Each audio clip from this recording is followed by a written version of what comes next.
not, I don't want to say it incorrectly. Dr. Apesteguia, and he will talk about the study of the copper oxide reduction in the copper zinc aluminum catalyst for the low temperature CO shift reaction.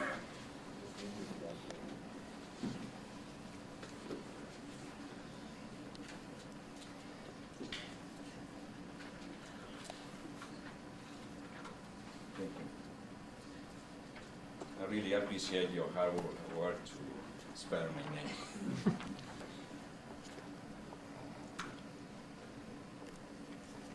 So the title of this work is the study of the copper oxide reduction in copper zinc alumina catalyst for the low temperature CO shift reaction.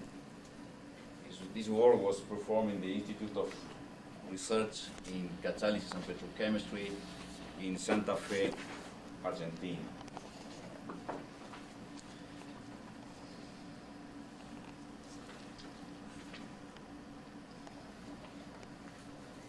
As you know, the water shift reaction is mostly employed for producing hydrogen via steam reforming of hydrocarbon, and it's also of importance for future energy technologies. Because copper is exhibit high activity and selectivity related to other metals, copper basically has been preferentially used to catalyze these reactions since the early 60s. Typical commercial catalysts are copper zinc catalysts,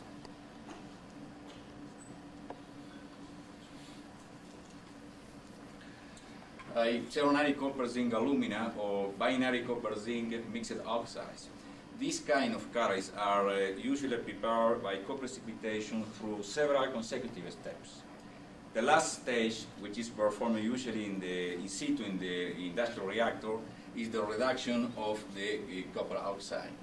So the target of this presentation is to investigate the kinetics and mechanism of copper oxide reduction with hydrogen and the effect the reduction temperature has on copper zinc.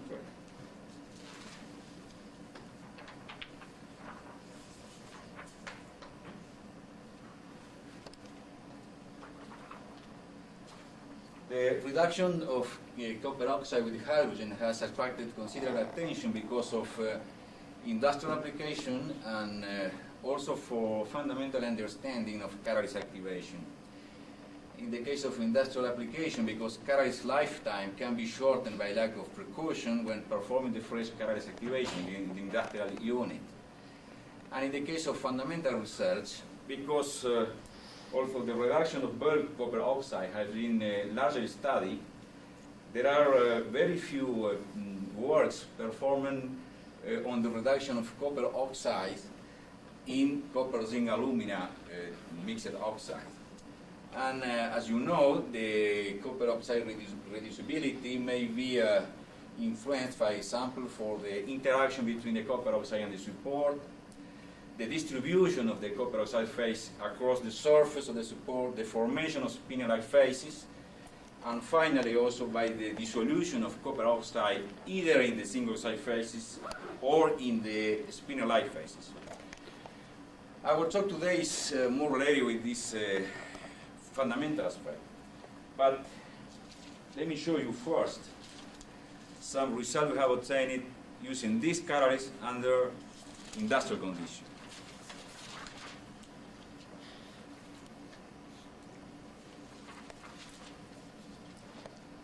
So this figure shows the result of the catalytic testing with 18 laboratory and commercial copper zinc alumina samples.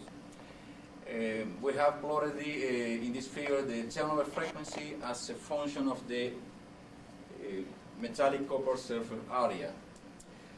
And what we have found is that the turnover frequency was almost the same in spite of change the metallic copper surface area by an order of magnitude. So this implies that the water shift reaction is a temperature insensitive reaction.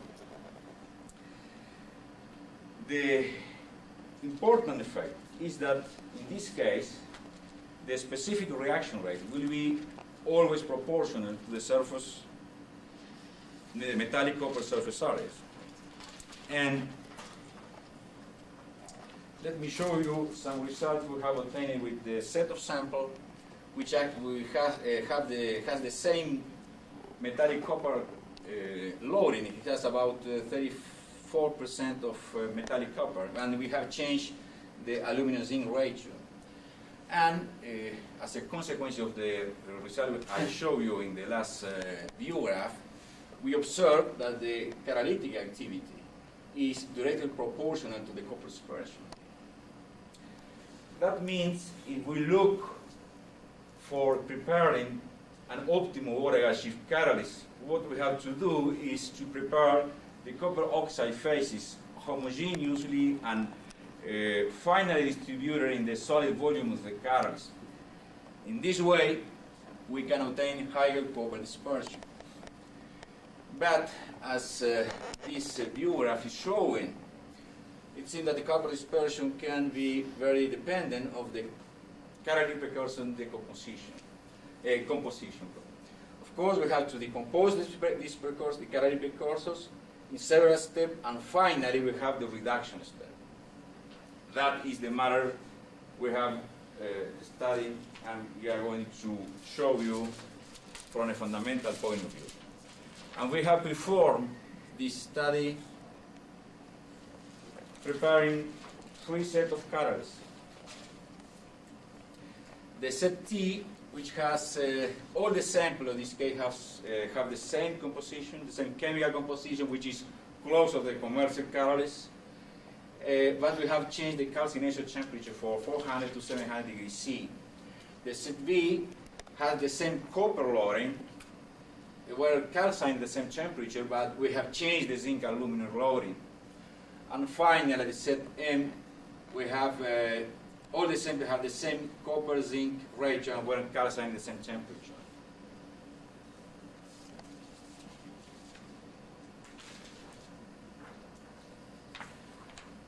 We have characterized our sample using different characterization techniques.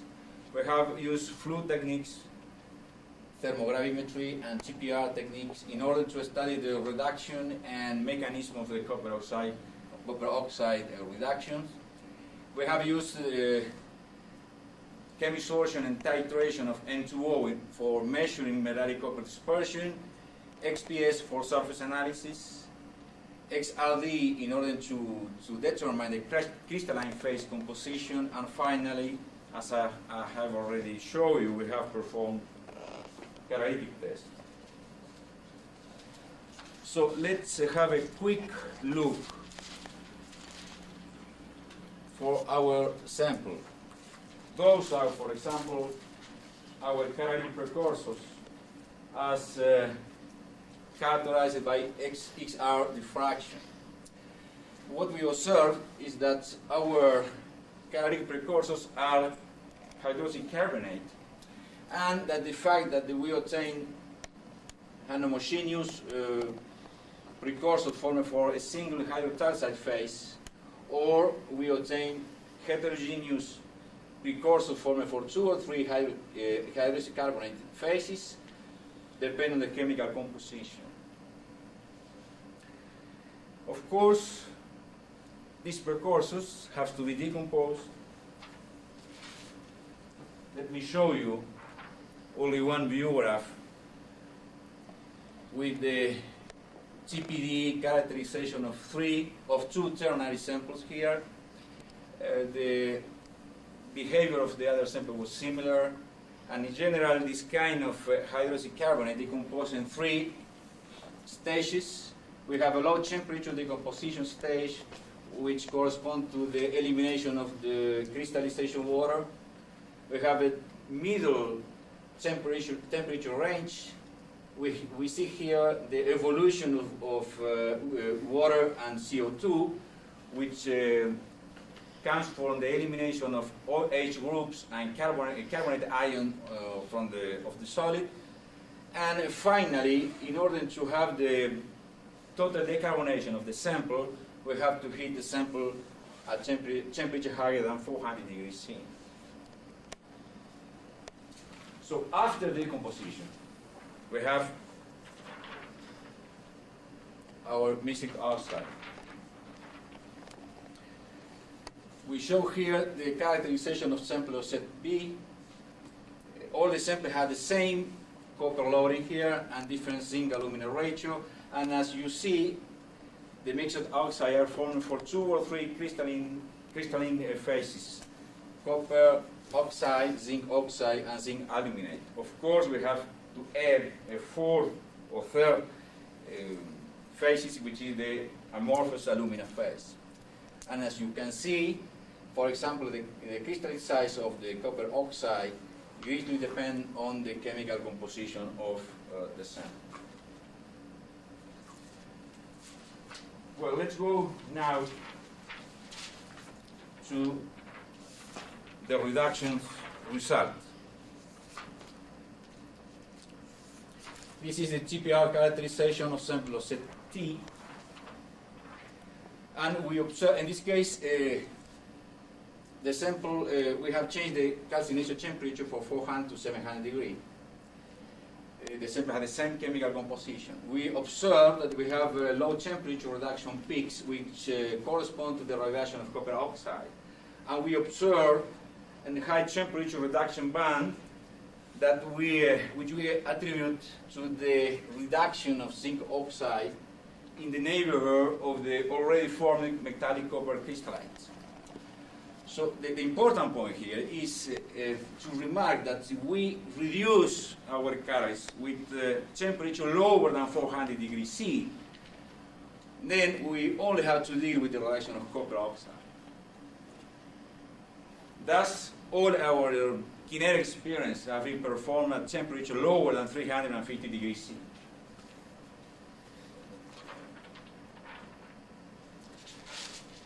Let's take a look now, as an example,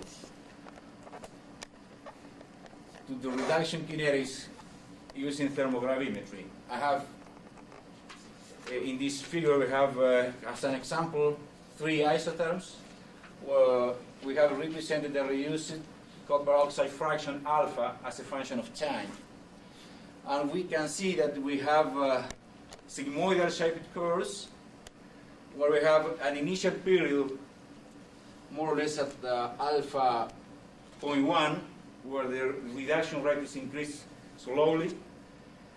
Then we have a rapid increase in the middle stage from alpha 0.1 to 0.8, 0.9, and its third period, in the last stage, where the reduction rate decreases with time monotonically. So, several models have been used in order to explain, to interpret the reduction of mixed oxide in general. What we have done is to use perhaps the most used model in this case is that the unreacted shrinking core model, which is also called the contracting sphere model. And this model assumes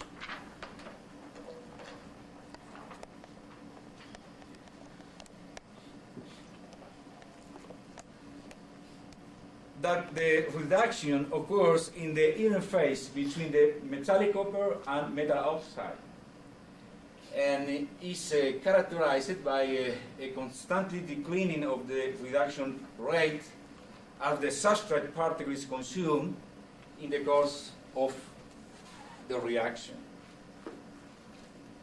What we observe is that our experiment, we have an induction period here, and this induction period suggests that we have an initial nucleation period. In this nucleation period, the first metallic nuclei are formed and growth until form the metallic shell which encases a core of the unreacted copper oxide. We observe this induction period for low reduction temperature. When we increase the reduction temperature, in this case, the nucleation period, nucleation process became faster, and finally the formation of the metallic shells is almost instantaneous. In this moment, the induction period disappeared.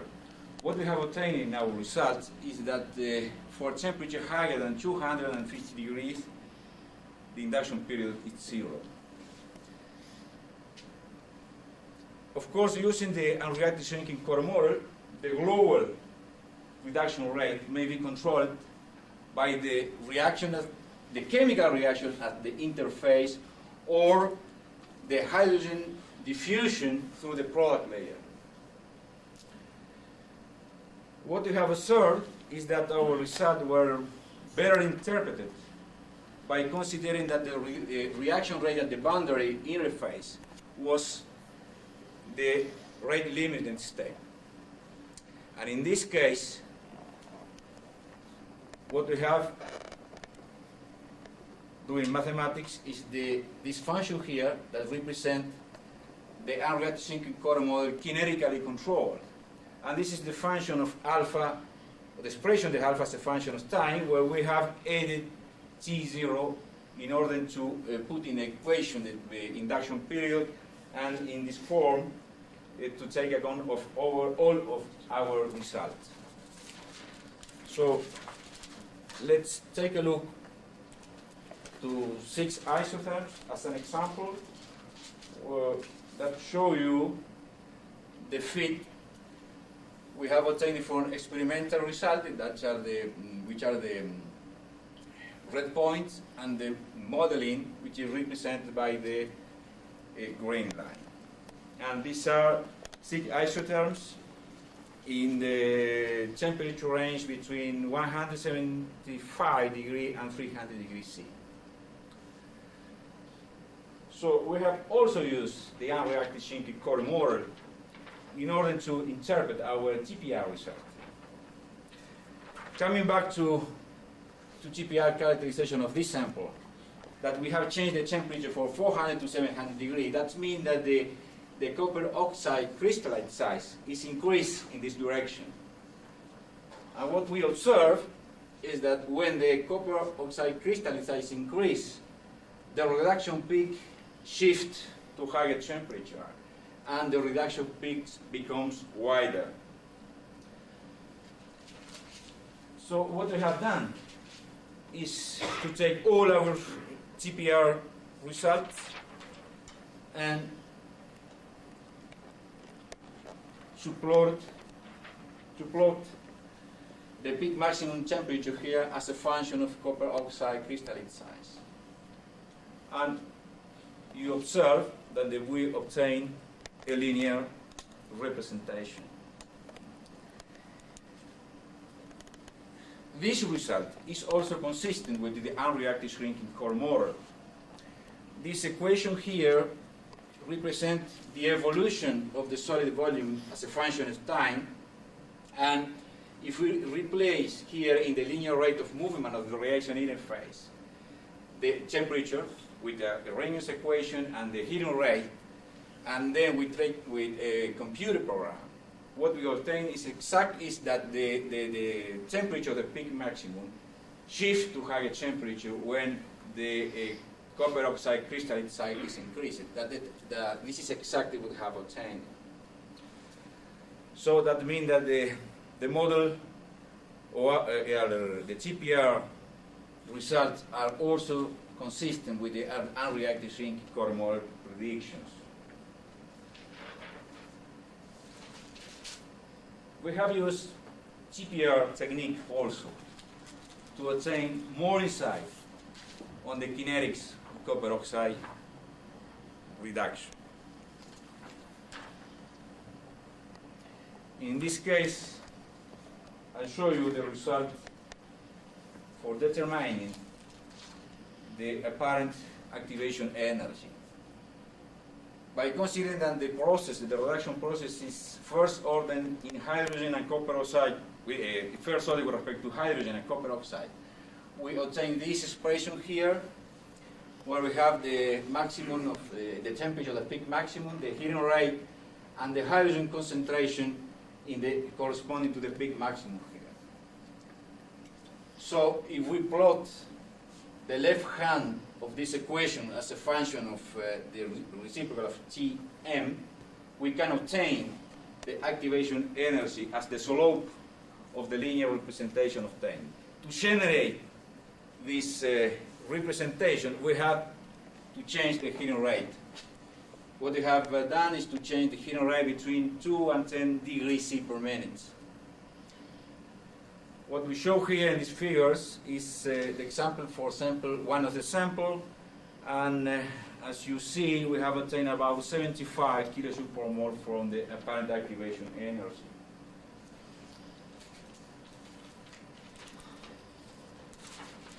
If we compare, we have also determined in the same way the apparent activation energy for a complete set of samples, 6 samples, and we have obtained values between 75 kilojoules per mole. If we look in the literature for the values obtained for the copper oxide reduction in bulk copper oxide, we observe that the values are similar to those we have obtained there. So this suggests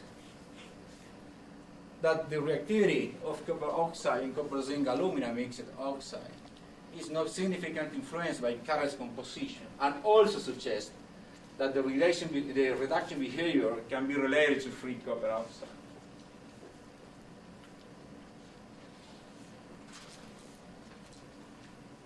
So let's go now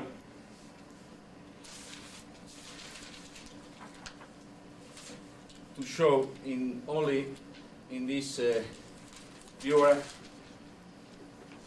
some of the results regarding copper sintering. In this case, we have plotted the relative metallic copper dispersion here as a function of reduction temperature for 3 samples. Each sample, the point we see here in each sample are consecutive points, and each point represents a treatment with a hydrogen-nitrogen mixture containing about 5% of hydrogen during 2 hours. So what we observe is that copper sintering is noticeable about 275 degrees C. But the sintering is significant for temperature higher than about 300 degrees C. If we take into account that the industrial reactor operates between 200 and 250 degrees, this result suggests that the thermal sintering under industrial conditions is unlikely. So let's go to the conclusions. The reduction kinetics of copper oxide with hydrogen was well interpreted in terms of the unreactive shrinking core model by assuming chemical control at the boundary interface. The reduction of copper oxide to copper zero proceeds in one-step process. Complete reduction of the copper oxide takes place for a temperature higher than 220 degrees C, and the reducibility of copper oxide decreases when the copper oxide particle size is increased. And the copper oxide reactivity was not significantly influenced by the catalyst composition. Irrespective of the zinc aluminum ratio, the value, the apparent activation energy, was between 65-75 kilojoules per mole, indicating that the radiation behavior can be related to free copper oxide. And finally, although agglomeration of metallic copper crystallite begin at about 275 degrees C, significant sinter occurs only at temperature higher than 300 degrees C. Since commercial water gas units operate in these range, then loss of activity resulting from industrial operation is unlikely. Thank you for your attention.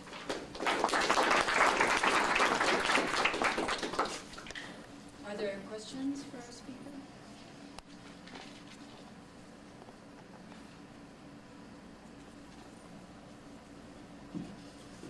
Pernicone from Italy.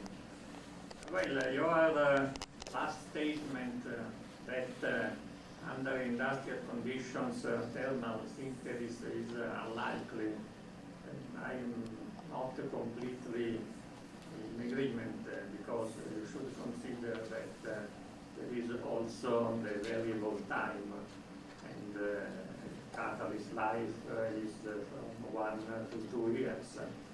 So even if temperature of 275 degrees is never reached, anyway, it's a matter of fact that in spent LPS catalysts, the copper surface area is strongly decreased.